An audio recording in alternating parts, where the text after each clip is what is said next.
వార్తకి ఉండే తేడా ఎంత దరిద్రంగా ఉంటుంది, ఒకళ్ళ కోసం ఒక రకంగా క్యారెక్టర్ అసాసినేషన్, ఇంకొకళ్ళ కోసం ఇంకొక రకంగా ఎట్లా ఉంటుంది అనేది సాక్ష్యం. ఇదివరకు జగన్మోహన్ రెడ్డి దేశంలోని రిచెస్ట్ ముఖ్యమంత్రి అని బాగా వైరల్ చేస్తూ ఈవెన్ అప్పుడు పవన్ కళ్యాణ్, చంద్రబాబు వీళ్ళందరూ కూడా మాట్లాడినప్పుడు నేను చెప్పాను, రిచెస్ట్ ప్రతిపక్ష నాయకుడు ఆయన అవుతాడు. ఇదివరకు చంద్రబాబు నాయుడు సీఎంగా ఉన్నప్పుడు రిచెస్ట్ ప్రతిపక్ష నాయకుడు జగన్ అయ్యాడు. జగన్ రిచెస్ట్ ముఖ్యమంత్రి అయితే ఇప్పుడు రిచెస్ట్ ప్రతిపక్ష నాయకుడు చంద్రబాబు అవుతాడు అన్నటువంటి అదే విషయం ఇప్పుడు ఏడీఆర్ నివేదిక ద్వారా తెలియంది. ఏంటది? భారతదేశంలో రిచెస్ట్ ముఖ్యమంత్రి చంద్రబాబు. ముఖ్యమంత్రులు మిగతా ముఖ్యమంత్రులు అంతా అందరి ఆస్తి ఎంత ఉందో అంత ఒక్క చంద్రబాబుకే ఉంది. ఇది 931 కోట్లు. ముఖ్యమంత్రి చంద్రబాబు దేశంలోనే సంపన్న ముఖ్యమంత్రిగా నిలిచారు. ఆయన కుటుంబం ఆస్తులు 931 కోట్లు ఉన్నాయి. అప్పు 10 కోట్లు ఉంది.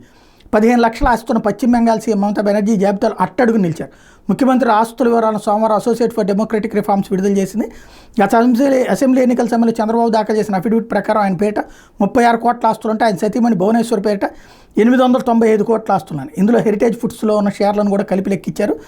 టోటల్గా రాష్ట్రాల కేంద్రపాలిత ప్రాంతాల ముఖ్యమంత్రుల సగటు ఆస్తి 52.59 కోట్లు.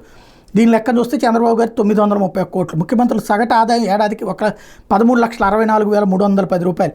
31 మంది ముఖ్యమంత్రులు మొత్తం ఆస్తి 1,630 కోట్లు అయితే ఇందులో చంద్రబాబు గారు ఒక్కరి ఆస్తి 931 కోట్లు ఉండదు. సంపన్న ముఖ్యమంత్రులు రెండో స్థానంలో ఉన్న పెమా ఖండు ఆస్తి 332 కోట్లు. ఆయనకి అత్యధికంగా 180 కోట్ల అప్పు కూడా ఉంది పెమా ఖండుకి. మూడో స్థానంలో ఉన్న సిద్ధరామయ్య ఆస్తి 51 కోట్లు. ఆయనకి 23 కోట్ల అప్పు ఉంది.